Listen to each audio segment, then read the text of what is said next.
হবু স্বামী অথবা স্ত্রীকে কোন কোন প্রশ্ন করব সে ব্যাপারে কি একটু বিস্তারিত বলবেন? হবু স্বামী অথবা স্ত্রীকে কোন কোন প্রশ্ন করা যেতে পারে সে ব্যাপারে যদি বলেন, আমার জানা মতে কোরআন বা হাদিসে এমন কোনো প্রশ্নের কথা বলা হয়নি। তবে কোরআনের আয়াত আর হাদিস পড়ে আমরা এরকম প্রশ্নের কয়েকটা তালিকা তৈরি করতে পারি। সাধারণত আমরা যখন এভাবে বিয়ের আলোচনা করি, সবচেয়ে গুরুত্বপূর্ণ হলো ফটোগ্রাফ। অনেকে শুধুমাত্র পাত্র বা পাত্রীর ফটো দেখেই তাকে বাতিল করে দেয়। নতুন টেকনোলজি আসলে হয়তো ফটোতে গুণও দেখা যাবে। এখানে কিছু নেগেটিভ টেস্টিং আছে। যদি দেখেন যে মেয়েটা অশালীন পোশাক আশাক ব্যবহার করে থাকে, বাতিল করে দিলেন। সৌন্দর্যের কারণে না, অশালীনতার কারণে, তাহলে ঠিক আছে। অথবা কোনো ছেলের অশালীন পোশাক দেখে মেয়ে পক্ষ যদি তাকে বাতিল করে দেয়, সেটাও ঠিক আছে। সাধারণত আমাদের সমাজে যখন বিয়ের ব্যাপার নিয়ে কোনো আলোচনা হয়, যখন পাত্রপক্ষ অথবা ছেলেপক্ষ কোনো মেয়েকে দেখতে যায়, তখন প্রশ্ন করে, আপনি কি রান্না করতে পারেন, কি কি খাবার রান্না করতে পারেন, বিরিয়ানি পারেন কিনা, ছেলে মেয়ে দেখাশোনা করতে হবে, এই প্রশ্নগুলোই করা হয়। আমি এগুলোকে একেবারে অর্থহীন বলবো না, তবে এটার গুরুত্ব খুব একটা বেশি না। যদি প্রথম 10টা বা 20টা প্রশ্নের কথা বলেন, আমি এগুলোকে তার মধ্যে ফেলবো না। এই প্রশ্নগুলোর গুরুত্ব আছে, তবে এগুলো গুরুত্ব বেশ কম। এখানে সবচেয়ে গুরুত্বপূর্ণ যেটা আগেও বলেছি, এখানে দেখবেন আপনার স্বামী অথবা স্ত্রী সেই ছেলে বা মেয়ের গুণ আছে কিনা। তাহলে বিভিন্ন প্রশ্ন করে বোঝার চেষ্টা করবেন সেই ছেলে অথবা মেয়েটার গুণ আছে কিনা। অন্য 3টার ব্যাপারে জানা, সৌন্দর্য, সম্পদ, আভিজাত্য, এগুলো জানা খুব সোজা। গুণ এটা জানা কঠিন। যদি জানতে চান মেয়েটা সুন্দরী কিনা, তার দিকে তাকান, তাহলে জানতে পারবেন। মতভেদ হতে পারে, তবে মাত্র কয়েক মুহূর্তের মধ্যে বলতে পারবেন যে সে সুন্দরী কিনা। খুবই সহজ। যদি জানতে চান হবু স্বামী বা স্ত্রীর সম্পদ আছে কত, তাহলে ব্যাংক ব্যালেন্স দেখেন, একটু খোঁজ খবর নেন, তার কিরকম সম্পত্তি আছে একটু খবর নিয়ে দেখেন ফাঁকিবাজি আছে কিনা, এটা লোন নেয়া নাকি তার নিজেরই এত টাকা আছে। তবে এটা সহজ, খুব সহজে বের করতে পারবেন। যদি না আপনার সাথে প্রতারণা করা হয়, তাহলে সহজেই জানতে পারবেন তার সম্পদ আছে কি নেই। তৃতীয় মানদণ্ড, যে তার জন্ম কোনো অভিজাত পরিবারে হয়েছে কিনা। তাহলে সেই ছেলে বা মেয়ের বংশলতিকা দেখেন, তার বাবা মা কে। এটাও খুব সহজ, আপনার অনুমান সঠিক হবে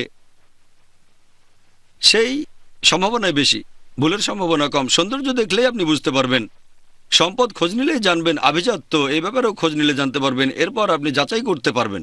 তবে একটা ছেলে অথবা একটা মেয়ের মধ্যে কি পরিমাণ গুণ আছে সেটা বের করা খুব কঠিন। আমরা যখন স্কুলে পড়তাম অথবা কলেজে, সেখানে কেমিস্ট্রি বা রসায়ন ক্লাসে ছিল কনফার্মেটরি টেস্ট, সংক্ষেপে সিটি। কনফার্মেটরি টেস্ট মানে টেস্ট করে আমি নিশ্চিত হচ্ছি যে এটা হলো পটাশিয়াম অথবা এটা সোডিয়াম, কনফার্মেটরি টেস্ট। এছাড়াও আরেকটা হলো নেগেটিভ টেস্টিং, যে এই পদার্থটা অমুক ক্যাটাগরিতে পড়ে না, নেগেটিভ টেস্টিং। গুণের ক্ষেত্রে নেগেটিভ টেস্টিং করা খুবই সোজা। একজনের কোনো গুণ নেই এটা প্রমাণ করা খুবই সোজা।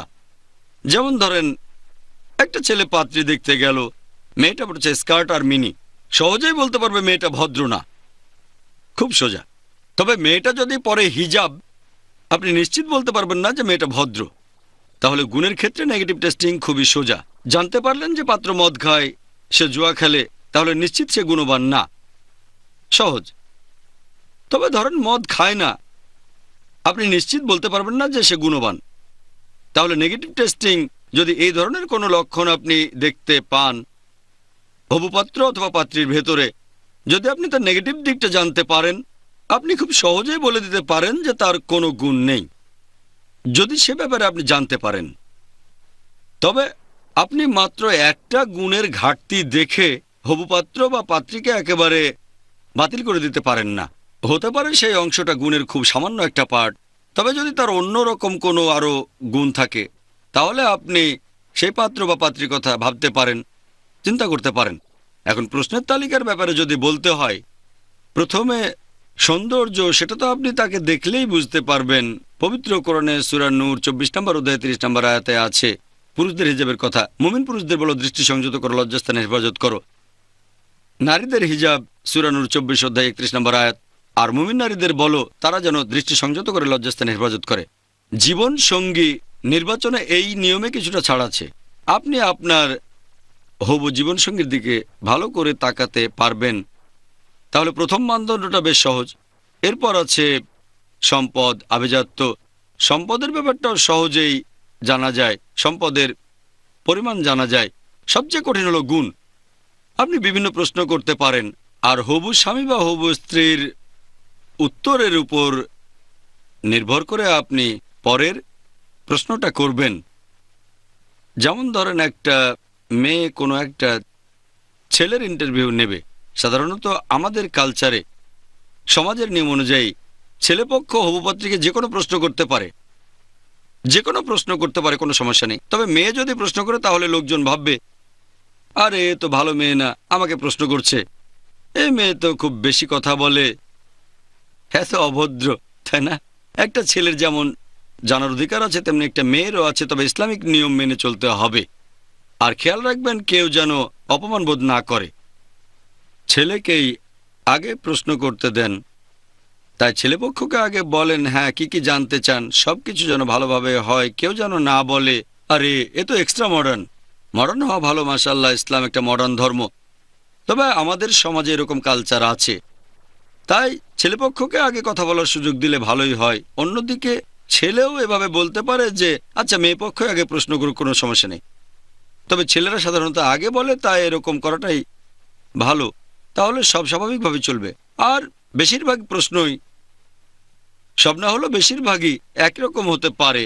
যেমন ধরেন, ছেলের কথা শেষ হলে মেয়ে প্রশ্ন করতে পারে, হবুপাত্রীর কাছে প্রশ্ন করবে যে আপনি কোন ধরনের মেয়ে বিয়ে করতে চান। ইনডাইরেক্টলি বোঝার চেষ্টা করছেন। ছেলেটা যে উত্তর দেবে সেটা শুনে আপনি বলতে পারবেন সে মানুষ হিসেবে কেমন। সে হয়তো বলবে যে আমি একজন সুন্দর স্ত্রী চাই, ভালো, খুব বেশি পজিটিভ না, আবার খুব নেগেটিভও না। অথবা আমি খুব শিক্ষিত একজন স্ত্রী চাই, ভালো, সমস্যা নেই। কিন্তু সে কি গুণ নিয়ে কোনো কথা বলেছে? যদি ছেলেটা এমন শর্তের কথা না বলে তাহলে সে নিজেই গুণবান না। অনেক সময় লিডিং প্রশ্ন, অনেক সময় ইনডাইরেক্ট প্রশ্ন সঠিক উত্তর পাওয়ার জন্য। এমন প্রশ্ন হতে পারে হাজার খানেক। শুধু প্রশ্নগুলো বলে এই অনুষ্ঠানটা শেষ করতে চাচ্ছি না। এরপর আপনি হয়তো তাকে প্রশ্ন করতে পারেন, হিজাব পরে না এমন মেয়েকে বিয়ে করতে রাজি আছেন? হ্যাঁ, মেয়েটা সুন্দরী হলে আমার কোনো আপত্তি নেই। তখনই বুঝতে পারবেন ছেলেটা গুণবান না। এভাবে ইনডাইরেক্ট প্রশ্ন করে আপনি হবু স্বামীর গুণ যাচাই করতে পারেন, ইনডাইরেক্ট প্রশ্ন করে। এটা একটা উপায়। এভাবে প্রশ্ন করতে পারেন যে মেয়ে নামাজ পড়ে না, তাকে বিয়ে করতে রাজি আছেন? অথবা পরবর্তীতে ডাইরেক্ট প্রশ্নও করতে পারেন। তাহলে এভাবে যাচাই করার চেষ্টা করবেন যে ছেলে বা মেয়েকে বিয়ে করতে যাচ্ছেন তার গুণের অবস্থাটা কি। কারণ একটা ছেলে কোনো মেয়েকে হয়তো প্রশ্ন করবে যদি আগে শুরু করে, অথবা ধরেন মেয়েটা ছেলেকে প্রশ্ন করবে, তখন লিডিং প্রশ্ন করতে পারেন। প্রশ্ন করতে পারেন সে কতখানি ধর্ম পালন করে, আগেই ধরে নেবেন না। এখানেও প্রশ্ন করতে পারেন যে আপনি কেমন স্বামী বা স্ত্রী চান। এটা খুবই ভালো প্রশ্ন। এই প্রশ্ন দিয়ে সহজে জানতে পারবেন যে অন্য পক্ষের দৃষ্টিভঙ্গিটা কেমন। মেয়েটা গুণবতী হলে কোরআন এবং সুন্নাহ অনুযায়ী উত্তর দেবে। তারপর প্রশ্ন করতে পারেন যে আপনি প্রতিদিন কতবার নামাজ আদায় করেন। কেউ হয়তো রাগ করতে পারে, ও নামাজ নিয়ে প্রশ্ন। তখন বলতে পারেন যে দুঃখিত, আমি আসলে ঠিক এভাবে বলিনি, তবে যেহেতু আমি একজন গুণবান স্বামী চাচ্ছি তাই শিওর হতে চাই। এভাবে প্রশ্ন করতে পারেন।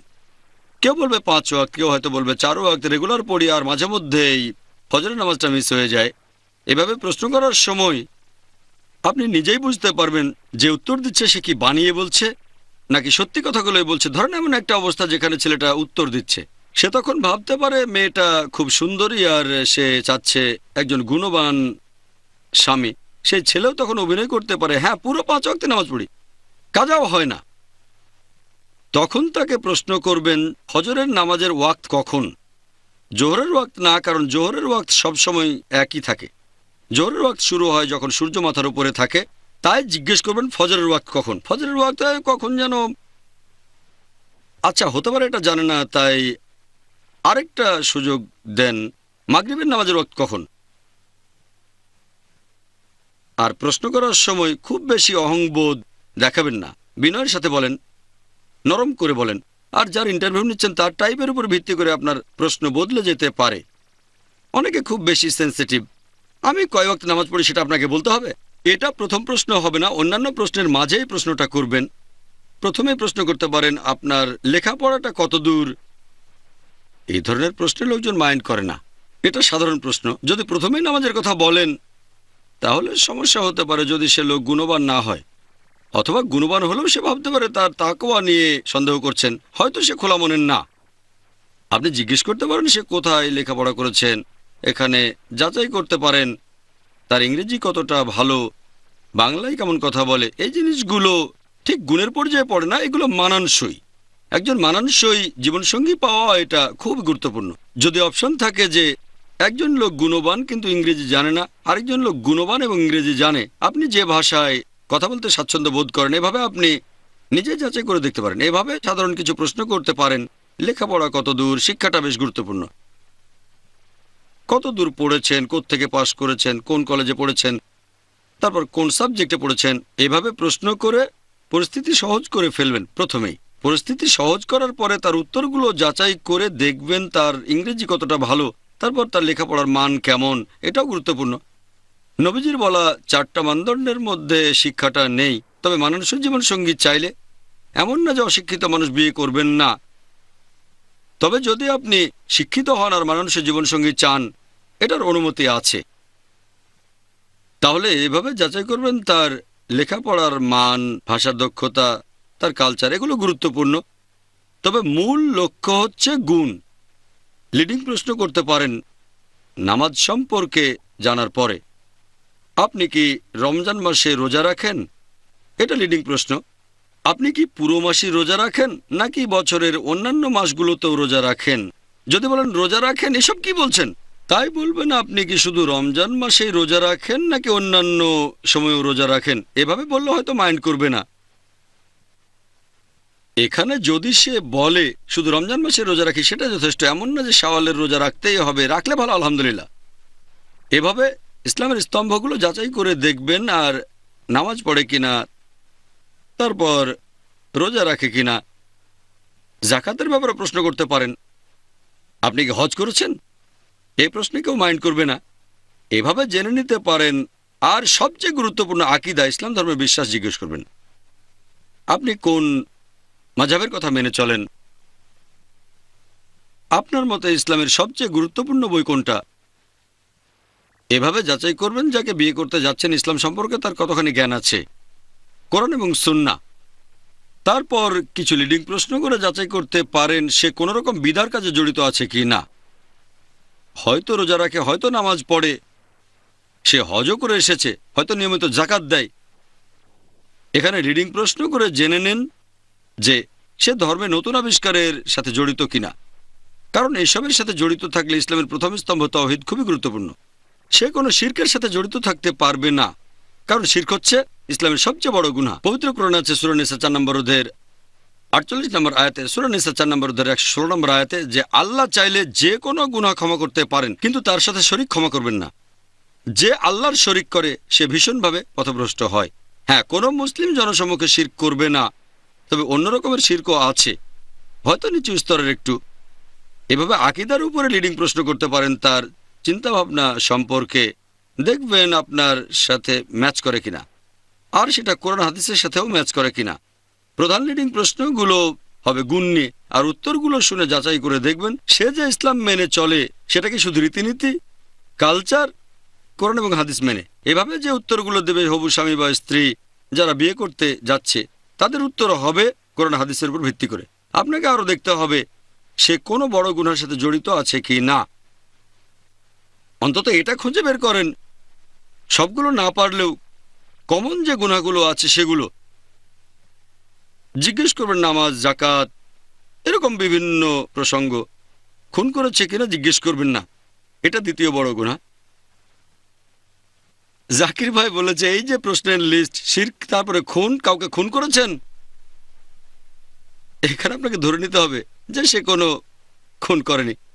তবে আপনি এভাবে বলতে পারেন, আশা করি আপনার কোনো বদভ্যাস নেই। প্লিজ কিছু মনে করবেন না, আমি আসলে একজন গুণবান স্বামী চাচ্ছি, তাই শিওর হচ্ছি যে আমার জীবনসঙ্গী হতে যাচ্ছে তার এমন কোনো বদভ্যাস আছে কিনা, যেমন মদ পান করা অথবা মাদক নেয়া, ধূমপান করে কিনা। সে বলতে পারে কোনো বদভ্যাস নেই, শুধু একটু ধূমপান করি।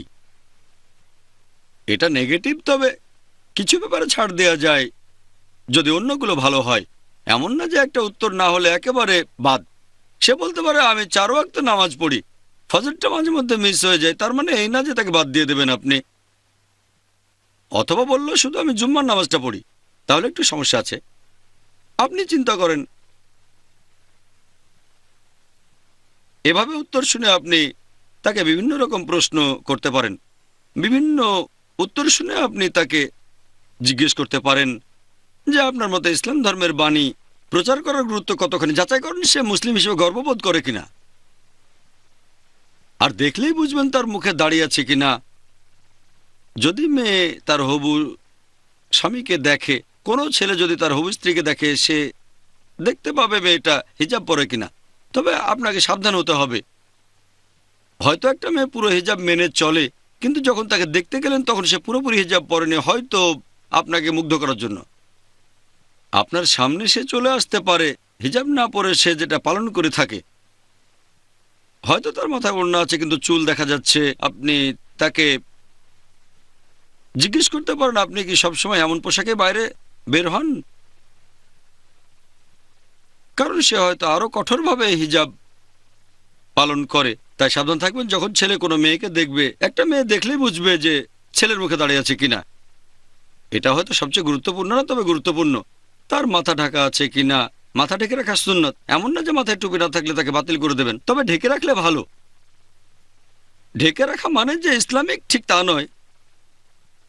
হয়তো 100-র মধ্যে 1 পেয়েছে ইসলাম ধর্মে, তার মানে এই না যে ইসলামের অন্যান্য জিনিসগুলো আছে। অনেকেই মাথায় টুপি পরে কিন্তু কোরআন হাদিস থেকে অনেক দূরে থাকে। তাহলে এভাবে আপনি বিভিন্ন রকম অনেক প্রশ্ন করতে পারেন। তারপর প্রশ্ন করতে পারেন ভবিষ্যৎ নিয়ে, যে মেয়েটা ভবিষ্যতে কি হতে চায়। হয়তো সে মেয়েটা দাওয়া দিতে চায়।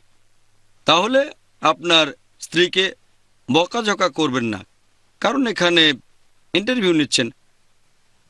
যদি এই মেয়েকে বিয়ে করেন, যদি সে দাওয়া দিতে চায় অথবা কোনো ইসলামিক অর্গানাইজেশনে যায়, দিনে 2 ঘন্টা অনুমতি দেবেন? বলবেন না যে আমি যাব, অনুমতি দেবেন?